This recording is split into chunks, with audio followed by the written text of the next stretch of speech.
The night was dark and colder than most, the kind that seeps into your bones and wraps around your heart. In a room where shadows danced and whispers seemed to linger, a woman lay in her bed, her breath shallow and her face pale. This was Pilate's wife, and she was having a dream that would change the course of history. In her dream she saw a man. He was not just any man, but one who radiated a strange, compelling light.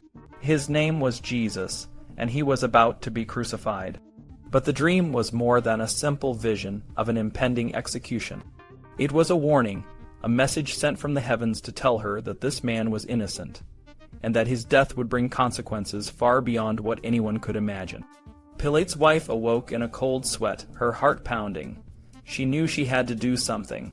She sent a message to her husband, the governor, urging him to have nothing to do with the fate of this just man. But the wheels of fate had already been set in motion, and it was too late to stop them. In the world of End Town, a medieval English town where the events of the Passion were reenacted in plays, this dream took on a deeper meaning. The playwrights saw it as a moment when even the forces of evil realized they were about to lose. Satan, the ultimate trickster, had a plan to send Jesus to hell, thinking that this would be the end of him. But the devils in hell knew better. They saw that if Jesus, who was God in human form, were to enter their domain, he would break their power and free the souls trapped there. Satan, realizing his mistake, panicked. He rushed to Pilate's wife, appearing to her in the night, and convinced her to go to her husband with a warning. He hoped that by preventing the crucifixion, he could save his grand scheme, but it was too late. The events were already unfolding, and the crucifixion would go ahead. In the end, Satan's plan backfired, and Christ's death and resurrection brought about a new era of hope and redemption. This pattern of the beguiler being beguiled, of the villain outsmarting himself, echoed through the centuries and found its way into the works of another great storyteller, William Shakespeare. In his history plays, especially in the character of Richard III, we see a similar dynamic. Richard, a man of immense ambition and cunning, is both a human villain and a figure of supernatural malevolence. He is described by his enemies as a cacodemon, an evil spirit, and his rise to power is marked by a trail of betrayal and murder. Richard's downfall, like Satan's, is a result of his own hubris. He thinks he can control the world, but in the end, he is the one who is controlled. The curses of his enemies, particularly the powerful and vengeful Queen Margaret, come to fruition. Margaret, a prophetess in her own right, foresees Richard's downfall and curses him, hoping that her words will invoke divine retribution. Richard, for all his cunning, cannot escape the curses that follow him, and they contribute to his ultimate defeat. In the final moments before the battle that will decide his fate, Richard is confronted by his own mother, the Duchess of York. She delivers a curse that will stay with him, a curse that seems to have the power to shape the outcome of the battle. Despite Richard's attempts to deflect the curse, it finds its mark, and he is left to face the ghosts of his victims, who haunt him and ensure that his end is as dark and terrible as the deeds he committed. The story of Richard III, like the story of Pilate's wife and her dream, is one of a grand plan gone awry.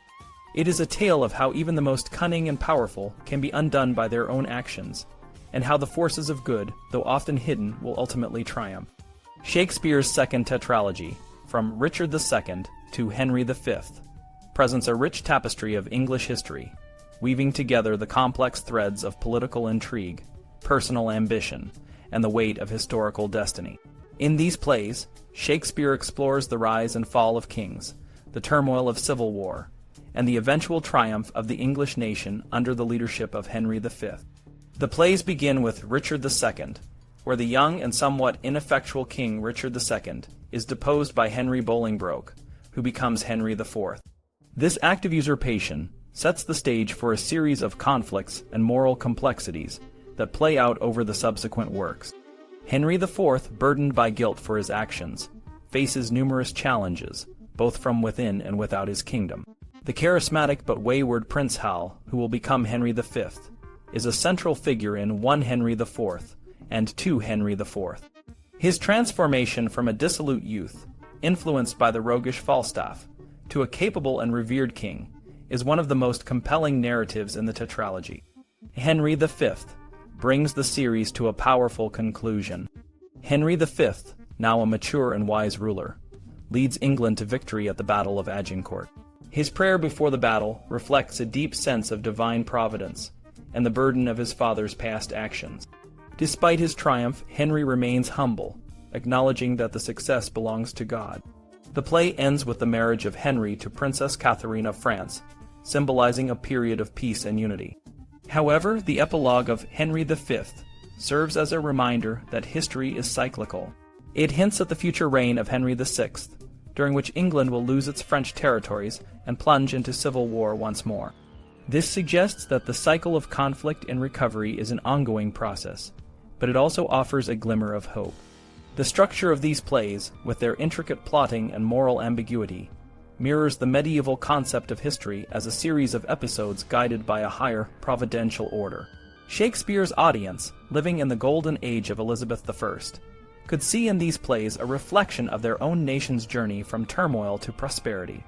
The plays are not just historical documents, but are also works of art that provide assurance and consolation. They show that even in the midst of chaos and uncertainty, there is a larger pattern at work, one that can lead to a brighter future. Through the characters of Richard II, Henry IV, and Henry V, Shakespeare captures the human experience of striving for greatness while grappling with the consequences of one's actions. The enduring appeal of these plays lies in their ability to speak to the universal themes of leadership, morality, and the relentless march of time.